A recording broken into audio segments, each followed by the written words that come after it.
Hello, everyone. Coach Misty, faith-based relationship coach, helping women win at love and marriage. Welcome to Kingdom Wife Bootcamp, where I prepare the Esthers of this generation to become ready for the ministry of marriage. And this week we're dealing with leave the pain behind. Leave the pain behind. Oftentimes, pain is a sign that you've neglected an area of your life that is saying that you need help, right? When you're sick and you ignore the symptoms, what happens is you stay in something longer than you should. Have you ever been sick in your body and you knew that you were going to get better, but you chose not to go to the doctor, and it got worse and worse and worse, and to the point where you cause more harm than good? And that's what happens when you are harboring pain. Pain is just a sign that you are neglecting something in your life. And you cannot continue to be so sensitive to making sure your physical body is good and your teeth are done and your eyes are good, and neglect the emotional needs and spiritual needs and the mental things that are going on within your life. It's time for you to deal with your pain. Now, again, I want you to know this. You're responsible for your healing. And oftentimes we cover it up with a Band-Aid and pretend it doesn't exist, right? And so today we're going to ask some questions as Jeremiah did in Jeremiah 15:18. He says, "Why is my pain unending and my wound grievous and incurable? You are to me like a deceptive brook, like a spring that fails." Now, Jeremiah is having a conversation with God. He was in a time that he was going through some things in his life, and pain was there.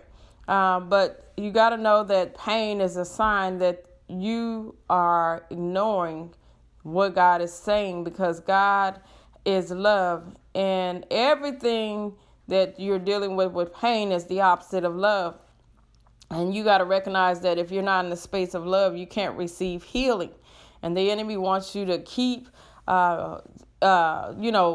nursing your wounds, keep on parked in pain, staying in that same low place of dysfunction. But you harbor pain from your emotions that hold you to these things: disappointment, resentment, frustration, unforgiveness, betrayal, lies, and deception. It happened. It really did happen, right? Whatever happened to you happened. And that's not something we can ignore. We know that something happened. We know that someone caused your pain, even if that pain was caused by you. But everything is the opposite of love. It's an emotion that you're carrying, and you're dragging it from one day, 1 week, 1 month, 1 year, until your life is in a spiral downward that you never see manifestation for the promise, because you're not operating from the place of love. And so the greatest thing that you're neglecting to love is yourself. Because when you carry pain and you don't deal with it, you're saying that you're not worth the time it takes to overcome it, right? So I'm going to ask you the questions as Jeremiah was asking God. It's okay to ask God these questions. It's okay to ask God why you're going through something. It's okay to ask God why did that happen to you, because that's when wisdom comes, when you ask for wisdom, right? And so Jeremiah is asking these questions, and I want you to ask these questions today. Number one, why are you holding on to something so easy to let go of? When God is love and you operate in a place of love, it's easy to let go, because you recognize that pain is just a symptom of disappointment and discouragement and unforgiveness and bitterness. But the Bible says, pray for those who despitefully use you. Love those who despitefully mistreat you, right?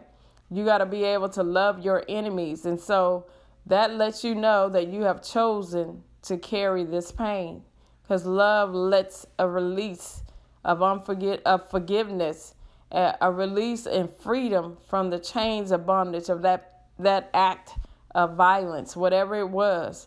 whatever it was, whether it be divorce, whether it be molestation, rape. Everyone deserves the grace that God gives you. Everyone, not just you. God chose grace for all of us. So you must be willing to give grace to people who don't deserve it. You must be willing to forgive them and be okay with the sorry you never get, right? The second question, why is it easier to hold on to pain than it is for you to own your truth, right?